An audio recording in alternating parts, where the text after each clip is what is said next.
সুন্দর জীবন যাপনের জন্য কিছু নিয়ম মেনে চলতে হয়। শুধুমাত্র টাকা থাকলেই, অর্থ থাকলেই বা সম্পত্তি থাকলেই আপনি জীবনে ধন্য হতে পারবেন না, সুখী হতে পারবেন না। আজকের আলোচিত 6টি কথা মন দিয়ে শুনুন এবং জীবনে কখনো এই 6টি কথা কারোর সঙ্গে আলোচনা করবেন না যদি ভালো চান, নিজের ভালো চান। কারণ প্রত্যেকটা মানুষ কিন্তু আপনার বন্ধু নয়। প্রত্যেকটা মানুষের মধ্যে একটা হিংসা, একটা বিদ্বেষ ভাব থাকে অন্যের প্রতি, সবার মধ্যে না থাকলেও কিছু শ্রেণীর মধ্যে। মেবি আপনি যাকে বন্ধু ভাবছেন, যাকে আত্মীয় ভাবছেন, কাছের মানুষ ভাবছেন, তার ভেতরেও একটা হিংসা কাজ করতে পারে। প্রথম কথাই হচ্ছে, আপনি আপনার টাকা পয়সার ব্যাপারে কারোর সঙ্গে আলোচনা করবেন না। আপনার কত টাকা আছে, কত টাকা আপনার ঋণ আছে, আপনার কাছে টাকা নেই মানে আছে তাও বলবেন না, নেই তাও বলবেন না, এবং কত টাকা আপনি দেনায় জর্জরিত আছেন সে কথাও আলোচনা করবেন না। কারণ তাতে অবাঞ্ছিত মতামত পাবেন, বিভিন্ন জনের বিভিন্ন রকমের মতামত নিয়ে আপনি কনফিউজ হবেন। আপনি কী করবেন? যদি প্রচুর টাকা থাকে, অনেকে বলবে বিজনেস কর, অনেকে বলবে এই জায়গায় ইনভেস্ট কর, যেটা আপনি জানেন না, অন্যের দ্বারা প্রভাবিত হয়ে আপনি সেই টাকাটা অন্য জায়গায় ইনভেস্ট করে ফেললেন, লস হয়ে গেল।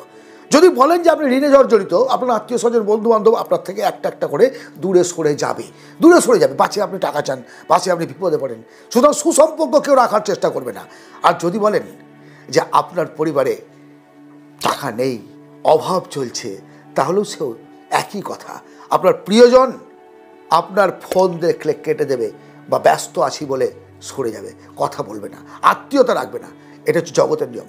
সো আজ থেকে অর্থনৈতিক ব্যাপারে, টাকা পয়সার ব্যাপারে, আপনার ইনকাম কত, আপনার খরচ কত, আপনার সঞ্চয় কত, আপনার আছে কত, আপনার ঋণ কত, কোনো কথা কারোর সঙ্গে আলোচনা করবেন না। দ্বিতীয় হচ্ছে, পরিবারের প্রত্যেকটা মানুষের মধ্যে একটা দেখবেন অশান্তি থাকে।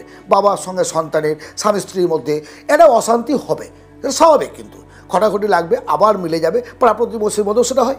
পারিবারিক যে অশান্তি, সেটা স্বামী স্ত্রীর মধ্যে হতে পারে, সন্তানকে নিয়ে হতে পারে, কখনো বাইরে আলোচনা করবেন না। এই জানিস আমার ছেলেটা খুব বাদর হয়ে গেছে, প্রেম করে বেড়াচ্ছে, প্রেম করে বিয়ে করবে, বারণ করলে শোনে না, ইত্যাদি, জুয়া খেলছে, টাকা উড়াচ্ছে, এ করছে। আপনি কন্ট্রোল করার চেষ্টা করুন, সেটাকে কন্ট্রোল করেন। আপনাদের স্বামী স্ত্রীর মধ্যে লড়াই হয়েছে, সেই কথাটা আপনি বন্ধুদের সঙ্গে আলোচনা করছেন না, ভুল করে করবেন না, ভুল করেও না। আপনার সঙ্গে আপনার পরিবারের বাবা মায়ের কোনো কারণে মতমালিন্য ঘটছে, সেটা আপনি আপনার অন্য আত্মীয়দের সঙ্গে আলোচনা করছেন না, নেভার। এইগুলো কখনো করবেন না। এতে কি হবে? আপনাকে একটা শুকনো সহানুভূতি দেখানোর চেষ্টা করবে, তারা ঠিক, কিন্তু ভেতরে ভেতরে আপনার প্রতি তারা হাসবে, আপনাকে নিয়ে তারা সমালোচনা করবে। আপনি একটা উপহাসের পাত্র হয়ে যাবেন যখন আপনি উপস্থিত থাকবেন না। আপনার পেছনে আপনাকে নিয়ে নানান রকমের কথাবার্তা চলতে থাকবে, না। কাউকে কখনো নিজের ভেতরের গোপন রোগের কথা বলবেন না। আমরা বলি, বুক ফুলিয়ে বলে একটু আমাকে সহানুভূতি পাই, দাদা আর বলিস না, আবার এই প্রবলেমগুলো হয়েছে, ডাক্তার দেখাচ্ছি, বলেছে ভালো হবে না, বা এটা কোনো হতে পারে। মানুষ, আমরা যে চলার পথে বিভিন্ন রকমের রোগে আমরা আক্রান্ত হতে পারি, এটা অত্যন্ত ন্যাচারাল ব্যাপার। কিন্তু কাউকে বলবেন না কোন রোগটা সংক্রামক আর কোন রোগটা সংক্রামক নয়। আমাদের সমাজে 75% মানুষ জানে না। ফলে কি হবে? আপনার সাধারণ একটা রোগের জন্য, সাধারণ যেটা সংক্রামক রোগ নয়, সেই জন্য আপনাকে একঘরে হয়ে থাকতে হতে পারে। পাড়ার কেউ মিশবে না, বন্ধু বান্ধব আসবে না, অসুস্থ যাস না, ছুস না, ওর সঙ্গে বসিস না, ওর সঙ্গে কথা বলিস না, রোগটা ছড়িয়ে যাবে, এই পরিস্থিতি তৈরি হবে। সো নিজের ভেতরের কথা ভেতরে রাখুন, এই রোগ যন্ত্রণার কথা নিজে রাখুন, কখনো ডিসকাস করতে যাবেন না। এতে আপনার কোনো লাভ হবে না, বরং ক্ষতি হবে। আপনি কি করতে চান এবং কি করতে চলেছেন, এই কথাটা কখনো আপনার সমবয়সী বন্ধু বান্ধবদের সামনে আলোচনা করবেন না। কারণ আপনার যে পরিকল্পনা, সেই পরিকল্পনাটাকে নিয়ে অন্য কেউ একজন সেই প্রজেক্টটা শুরু করে দিতে পারে, 1 নম্বর ভুল।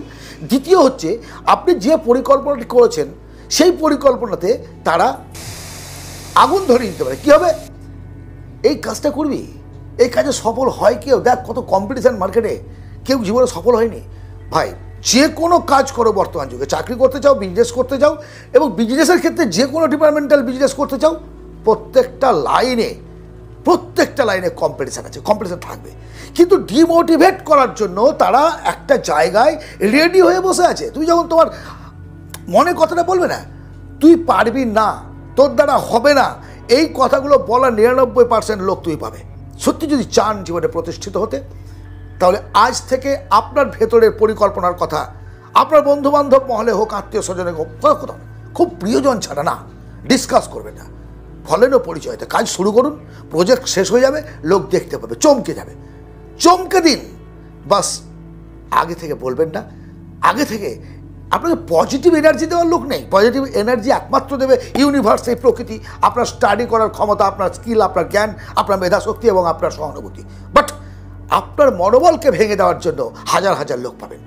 সো আজ থেকে আপনার পরিকল্পনার কথা কাউকে বলবেন না, পরিকল্পনা বাস্তবায়িত করুন। আপনার প্রবলেম, আপনার সমস্যা, আপনার যে ফর্মুলাগুলো আপনি তৈরি করেছেন, অলটাকে রিজার্ভ রাখুন নিজের জন্য।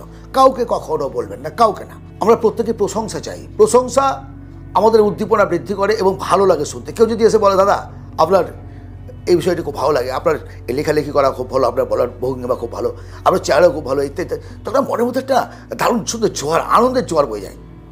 অযথা প্রশংসা পাওয়ার লোভে আপনি যে সমাজসেবাগুলো করেন সেইগুলো কখনো ঢাকঢোল পিটিয়ে বারবার বলতে যাবেন। হ্যাঁ বলুন, বলার প্রয়োজনীয়তা আছে, বাট সবসময় বারবার রিপিটেডলি নয়, তাতে লোকে বিরক্ত হয়। আপনাকে ভাবে যে সব তৈরি করছে, দেখেন হালকা কিছু করেও সুনাম নেওয়ার জন্য বারবার একই ছবি পোস্ট করছে। এটা হতো তো ফেসবুক, ইনস্টাগ্রাম, বিভিন্ন জায়গায় আমরা পোস্ট করি এরকম, কাউকে কিছু দিলাম, কাউকে কিছু করলাম। আপনি যে ভালো কাজটা করছেন সেটা প্রশংসা পাওয়ার অপেক্ষা করার কোনো প্রয়োজন নেই। আপনার কর্মফল আপনি পাবেন। আপনি যে ভালো কাজ করছেন সে ভালো কাজের ফল ভালোই হবে। আপনি না, অন্য কেউ যখন আপনার প্রশংসাটা করবে যে জানিস উনি এই কাজটা করেন, তখন কিন্তু আপনার সুনামটা আরও বৃদ্ধি পাবে আপনি নিজে থেকে বলার আগে পর্যন্ত।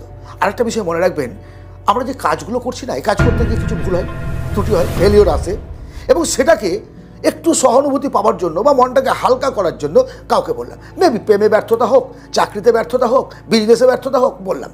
এতে কী হবে? আপনার যে পার্সোনালিটি, সেই পার্সোনালিটিটা ডাউন হলো যখন আপনি বললেন। প্রত্যেকটা কাজের পেছনে কারণ আছে, এটা ভাববেন।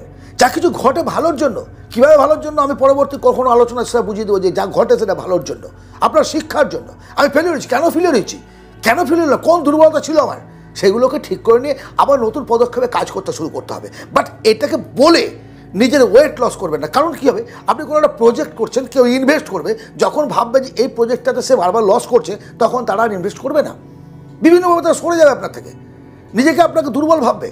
সো আজ থেকে আপনার ফেলিওরের কথাও কাউকে বলবেন না। নিজেকে মেজে ঘষে স্কিল ডেভেলপ করে নতুন উদ্যমে নতুনভাবে কাজ শুরু করে দিন।